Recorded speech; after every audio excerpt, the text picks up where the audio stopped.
AMC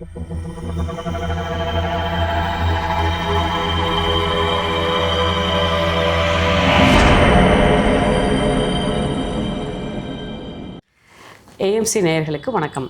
நமது நட்சத்திர சீரீஸினுடைய தொடர்ச்சியாக இப்போ நம்ம அனுஷம் அப்படிங்கிற நட்சத்திரத்தை பற்றி பார்க்க போகிறோம். இந்த அனுஷம்ங்கிற நட்சத்திரம் வடமொழியில் அனுராதா அப்படின்னு சொல்கிறாங்க. இந்த நட்சத்திரம் நம்ம முன்னாடி பார்த்த விசாக நட்சத்திரத்தினுடைய தொடர்ச்சியாக வரக்கூடியது. அதை பற்றி பேசுகிறதுக்காக லாவண்யா வந்திருக்காங்க. அதை பற்றி எப்பவும் போல் நமக்கு புராண கதைகள் சொல்லுவாங்க. நான் சாந்தினி எப்பவும் போல் அறிவியல் விளக்கங்களையும் புராண கதைகளையும் பார்ப்போம். வணக்கம் சாந்தினி. ஏஎம்சி நேயர்களுக்கு வணக்கம். அனுஷ நட்சத்திரத்தோட சின்னம் வந்துட்டு நுழைவாயில். நம்ம இது ஜோடி நட்சத்திரம். இப்போ சாந்தினி சொன்னாங்க இல்லைங்களா, விசாக நட்சத்திரமும் அனுஷ நட்சத்திரமும் அடுத்தடுத்து இருக்கிற ஜோடி நட்சத்திரம். அதனால் இது வந்து சிம்பிளையும் அவங்க ரெண்டு பேரும் ஷேர் பண்ணிக்கிறாங்க. ஸோ நுழைவாயில், இந்த நுழைவாயில் வந்து எப்படி அப்படின்னா, நம்ம வெற்றி அடையிறதுக்கு கடைசி தருணத்தில் இருக்குது இல்லைங்களா, அந்த இடத்துல இருக்கிற ஒரு மலர் பூக்கிறது அப்படிங்கிறதையும் இந்த நட்சத்திரம் இன்னொரு டனல் அப்படின்னு சொல்லுவோம் இல்லைங்களா, அந்த மாதிரி. அப்புறம் இந்த நட்சத்திரத்தோட மரம் வந்து வாகைப்பூ, வாகை மரத்தில் பூ இல்லைன்னா வாகை மரம், வாகைப்பூன்னு சொல்லுவாங்க. வாகை மலர் சூடுறதுன்னு சொல்கிற அந்த வெற்றியுடைய இதில் இருக்கிறது. ஆமாங்க. அப்புறம் இந்த நட்சத்திரத்துக்கான தேவதை வந்து மித்ரன் அப்படின்னு சொல்கிறாங்க. மித்ரன்கிறவர் வந்துட்டு நட்புக்கான கடவுளாக வேதத்தில் சொல்கிறாங்க. இந்த நட்சத்திரத்தோட தெய்வம் வந்து வாயு. நம்ம வந்து சுவாதி நட்சத்திரத்தில் பார்த்தோம் இல்லைங்களா, அதோட தேவதையாக வாயு பார்த்தோம். இங்கே அதுவே தெய்வமாக கொண்டாடப்படுகிறது. ஓகே. இப்போது இந்த நட்சத்திர தொடர்ச்சியினுடைய தன்மையை கொஞ்சம் நம்ம பார்த்துட்டு எப்படி இந்த தெய்வம் தேவதையும் ஒர்க் ஆகுது அப்படின்றத பார்ப்போம். நட்சத்திர தொடர்ச்சின்றது இதில் ரொம்ப முக்கியமாக இருக்கிறதுக்கு காரணம், விசாகம் வந்து வடமொழியில் வட இந்தியாவில் வந்து இதை பற்றி பேசும்போது ராதா அப்படி சொல்கிறாங்க. அனுஷத்தை வந்து அனுராதா அப்படி சொல்கிறாங்க. ஸோ அணுனா வந்து துணையாக இருக்கிறது அப்படின்னு அர்த்தம். ராதா அப்படின்னு ஒன்று இருக்குது அப்படின்னா அதற்கு துணையாகும் நட்சத்திரம் அனுராதா. ஸோ இப்போ இந்த இடத்துல இது எப்படி கனெக்ட் ஆகுது அப்படின்னு நம்ம பார்த்தோம்னா, விசாகம் பார்க்கும்போது நம்ம விசாகத்தினுடைய தன்மைகள் சொல்லும்போது அதுவும் வந்து நுழைவாயில் அப்படின்னு சொன்னோம். இந்த நுழைவாயிலே அதே சின்னம் தான் வந்து இதுக்கும். இப்போ நம்ம வந்து ஒரு உறவை வந்து நமக்குள்ளார ஏற்படுத்திக்கிறோம். போன தடவை பேசும்போது அந்த சந்தி பற்றி தான் பேசணும் இல்லையா. இந்த ரெண்டு பேருக்குள்ளார இருக்கிற அந்த சந்தி பகுதியை வந்து விசாகம் அப்படின்னு சொன்னோம். ஸோ அப்போ நம்ம அந்த இடத்துல எப்படி ஃபங்க்ஷன் பண்ணுறோம் அப்படிங்கிறத பொறுத்து ஒரு உறவு எப்படி உருவாகுது அப்படிங்கிறத பற்றி பேசுகிறோம். இப்போது இந்த அனுராதா என்ன சொல்லுதுன்னா, ஒரு உறவுக்குள்ளே நம்ம வந்ததுக்கு அப்புறமா நமக்குள்ளார உருவாகக்கூடிய அந்த நட்பு அது எப்படி இருக்கணும் அப்படிங்கிறது பேசுது. இந்த மாதிரியான உறவுக்கு நம்ம இந்திய துணைக்கண்டத்திலே இருக்கக்கூடிய இந்த காதல், அன்பு, தன்னலமற்ற அன்பு, டெடிக்கேட்டட் லவ்னு நம்ம சொல்லக்கூடியது, சரண்டரிங் லவ்னு சொல்லக்கூடியது, இதுக்கெல்லாம் நம்ம எல்லாருமே ஃபாலோ பண்ணக்கூடிய ஒரு மிகப்பெரிய உதாரணம் எதுன்னா கண்ணன் ராதை காதல் உறவு. அந்த கண்ணன் ராதை காதல் உறவு பல விதங்களில் ரொம்ப அழகாக பேசப்பட்டது. இது வந்து ராதைக்கு கண்ணன் மேலே இருந்த காதல்ங்கிறது வந்து ஒரு தன்னலமற்ற அன்பாக ரொம்ப ரொம்ப பிரபலமாக பேசப்பட்டதும், எல்லாருக்குமே வந்து காதல்னாலே அதுதான் தோணும். இவந்தோ ரெண்டு பேருக்கும் ராதை வந்து மூத்தவளாக இருந்தாலும் கண்ணன் இளையவனாக இருந்தாலும் காதல்னாலே அதுக்கு முன்னுதாரணமாக இருக்கிறது வந்து கண்ணன் ராதை காதல். இந்த இடத்துல ரெண்டு பேருக்குமே இருக்கக்கூடிய அந்த ஒரு சமர்ப்பண உணர்வு, தன்னலமற்ற அந்த காதல், இதை சொல்கிறது தான் வந்து இந்த மித்ரன் அப்படின்ற அந்த தேவதையனுடைய தன்மையாக இருக்குது. இந்த இடத்துல வந்து வாயு ஏன் அதனுடைய கடவுளாக இருக்குது அப்படின்னா, இது வந்து ஒரு மாதிரி அது எப்படின்னா ஒரு லிபரேட்டிவ், நம்மளை வந்து லிபரேட் பண்ணக்கூடிய ஒரு செயல் வந்து இங்கே நிகழுது. இப்படி தன்னை வந்து அர்ப்பணம் பண்ணக்கூடிய ஒரு காதலில், நம்ம தன்னை முழுக்க ஒப்பு கொடுக்குற ஒரு காதலில் ஒரு லிபரேஷன் கிடைக்கும். அந்த லிபரேஷன் கிடைக்குது அப்படிங்கிறது தான் வந்து இந்த வாழ்க்கை நம்ம அஸ்வினியில் ஆரம்பித்து பல நட்சத்திரங்களை பேசிகிட்டு வந்தோம். அப்படி இந்த ஒரு உயிர் பிறந்து வளர்ந்து அதுக்கான வேலைகளை எல்லாம் செஞ்சு ப்ரொடியூஸ் பண்ணி படைப்பாற்றல் பண்ணி உறவுகளை உருவாக்கி இதெல்லாம் பண்ணும்போது எப்போ அது கம்ப்ளீட் ஆகுது அப்படின்னா அந்த கம்ப்ளீஷனை தான் வந்து வெற்றின்னு நம்ம சொல்கிறோம். அதனால தான் இந்த புள்ளி வந்து வெற்றி வாகை சூடக்கூடிய புள்ளியாக பார்க்கப்படுது. இந்த இடம் வந்து நம்ம வாழ்க்கையில் வெற்றி அடைஞ்ச இடம். இது ஃபினிஷ் லைன். அதனால தான் ஃபினிஷ் லைனில் இருக்கக்கூடிய ஒரு அந்த ஆர்ச்சை பற்றி நம்ம பேசுகிறோம். ஃபினிஷ் லைனில் இருக்கக்கூடிய ஒரு வெளிச்சத்தை பற்றி பேசுகிறோம். அப்போது வாழ்க்கை வந்து நிறைவடைகிறது அப்படிங்கிறது நம்மளுடைய அன்பு வந்து அர்ப்பணம், சமர்ப்பணம், தன்னைத்தான் அப்படின்ற ஒரு உணர்வு இல்லாமல் தன்னை அர்ப்பணம் பண்ணி அடையக்கூடிய அந்த அன்பு, அதில் தான் வந்து அந்த லைட் இருக்குது, அந்த வெற்றி இருக்குது அப்படின்றத சொல்கிறதுனால அந்த வாயுங்கிறது தன்னை அப்படியே லைட்டாக்கிரும். அதாவது light in the sense like லேசாக்கி இறுதியில் இருக்கக்கூடிய வெற்றியை சொல்கிறதுனால இது வாயு மித்ரன் எல்லாமே வந்து கடவுள்களாகவும் தெய்வங்களாகவும் இங்கே பார்க்கப்படுறாங்க. நல்ல விளக்கம் சாந்தினி, நன்றி.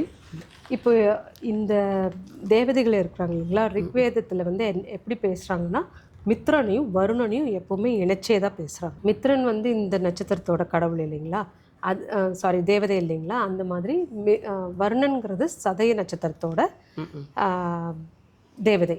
அப்போ இவங்க 2 பேரும் எப்போவுமே இணைச்சி தான் பேசுகிறாங்க. ரிக்வேதத்தில் ஒரு கதை, இன்ட்ரெஸ்டிங்கான ஒரு கதை இருக்குது. என்ன அப்படின்னு பார்த்தீங்கன்னா, இவங்க 2 பேருமே வந்துட்டு எப்போவுமே ஒன்றா இருக்கிறத வச்சு அவங்க ஒரு உடல்லையே ஒன்றா இருக்கிற மாதிரி உருவகப்படுத்துகிறாங்க. அப்போ மித்ரன் வந்து என்ன மாதிரியான அன்பு அப்படின்னா, அன்புலேயே 2 வகை சொல்கிறாங்க.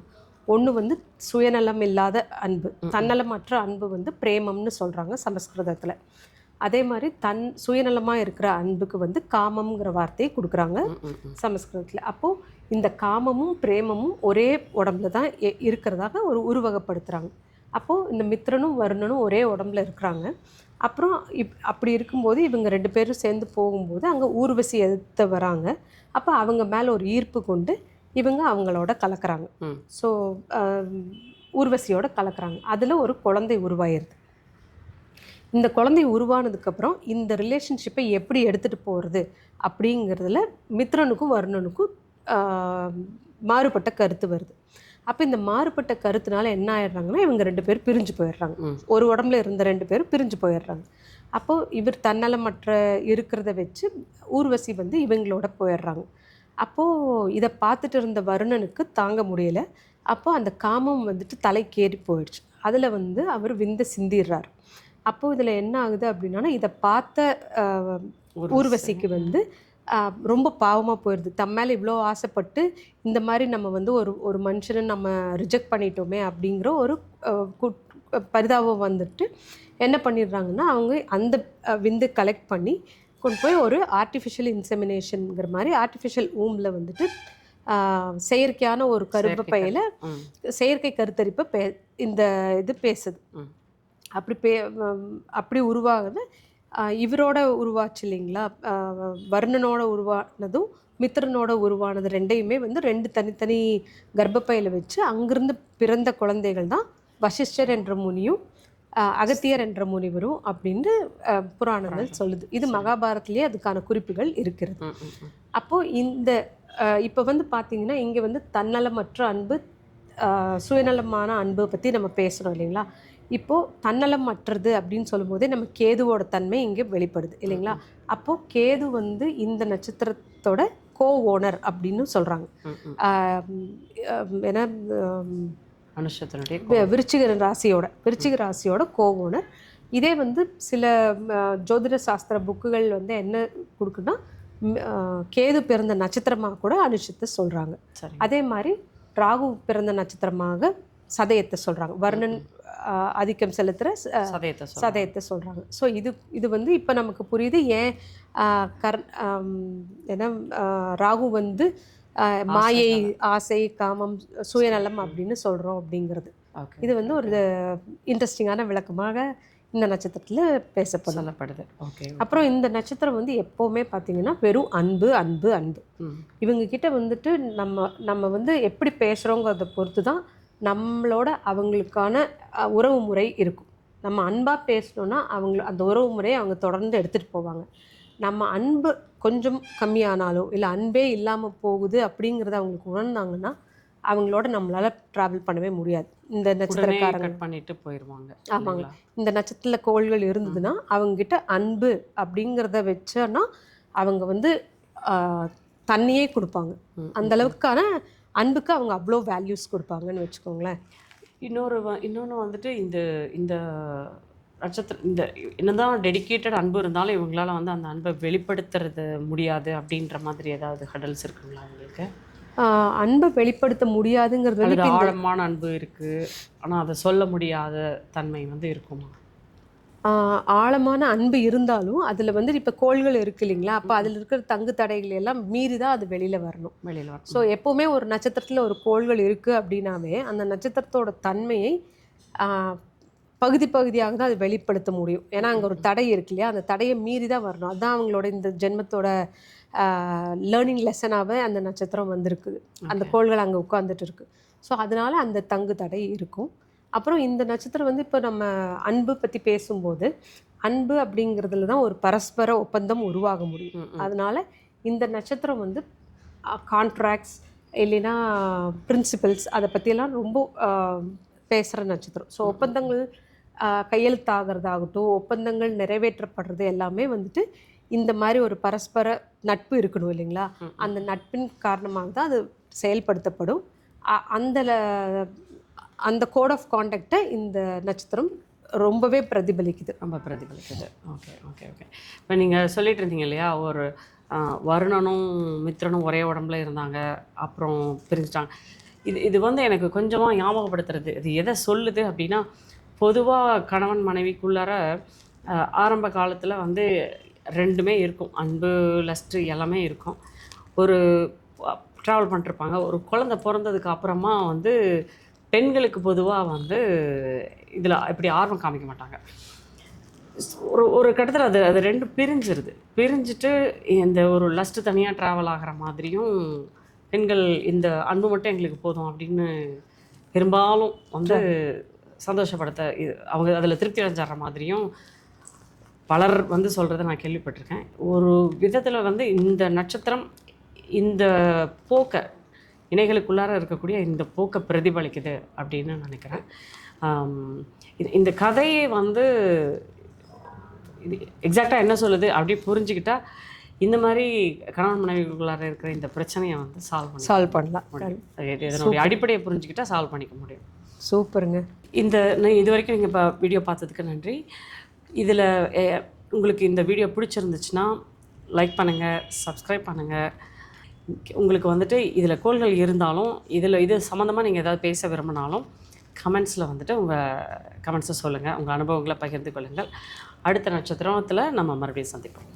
நன்றி.